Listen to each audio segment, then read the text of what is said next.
everyone! Welcome to Nature Class. My name is Emily and today we're going to press and dry some plants. It's a fun and quick activity that you can do at home or wherever else you are. Let me show you how. People have been pressing plants for centuries as a way to study them scientifically or just for decoration.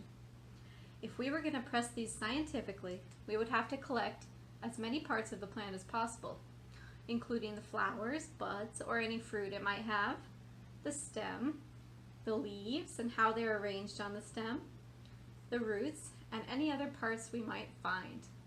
We would also have to write down things such as the scientific name, the habitat it was found in, and the other plants that were in the same area. And we would have to write these all down on a card for people to study later. A collection of preserved plants is called an herbarium and is used to study a variety of things. For instance, it could be used to study how plant communities have changed over time, or how prehistoric people and animals have used different plants. They have been able to tell what plants have been found in the fossilized remains of dinosaurs by comparing them to the plants that we have today in herbariums. But we're not going to do this scientifically today, we're just going to have fun. So, the first thing that you will need are 2 pieces of cardboard, like these ones that I've cut out of an old shipping box. Next, you will need some absorbent paper, such as these newspaper mailings. Make sure that they are the ones that are not glossy, and they will be the most absorbent.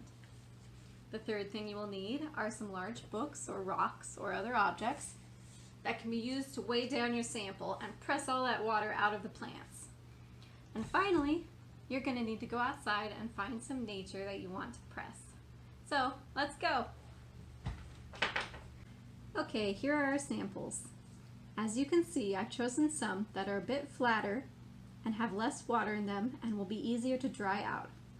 Sometimes the larger plants, like a big rose blossom, would have so much water that they're really hard to press this way. You would have to keep changing the newspaper again and again.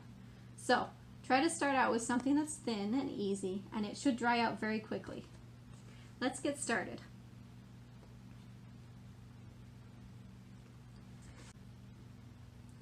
The first thing you will do is take your first piece of cardboard and then put a piece of newspaper on top. I like creating a sort of book because I find it's easier when you're putting it down on top.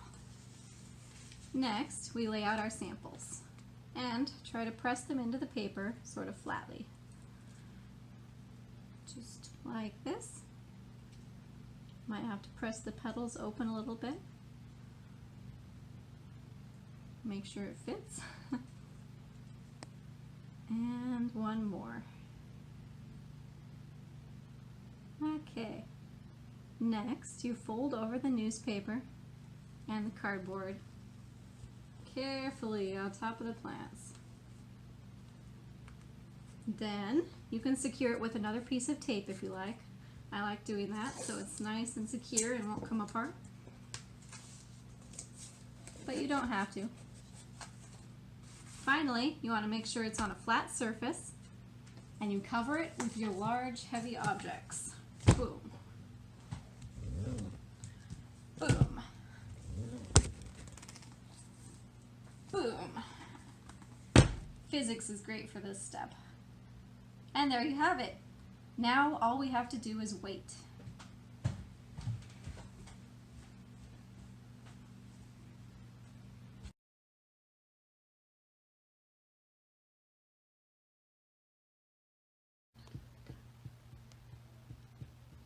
Ding, ding, ding.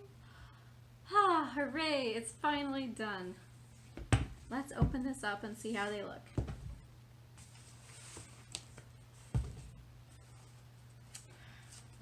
Alrighty. And there you have it. They're all dried out. There we have a leaf from a lady's mantle. And here's a piece of lady's mantle flower. I know what you're thinking. These aren't the ones I just did. That's because I did these a few weeks ago. And here's a flower from an Astrantia. They all turned out really well. You may need to change out the newspaper several times while it's drying. Just to do that, just carefully peel off the plants change it out, and put them back. While you're doing that, you can also fold over any petals that might have gotten folded the wrong way, or leaves, and make it how you like it. And the faster you dry it out, that is, the more you change the newspaper, the better the color will be in your final flowers.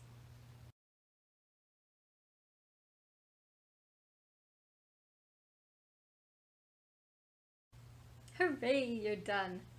Well, I hope you have fun doing this activity, and if you feel like it, please post some pictures so we see what you did. And have a great summer, and I hope to see you next year at Camp Cascadia. Bye!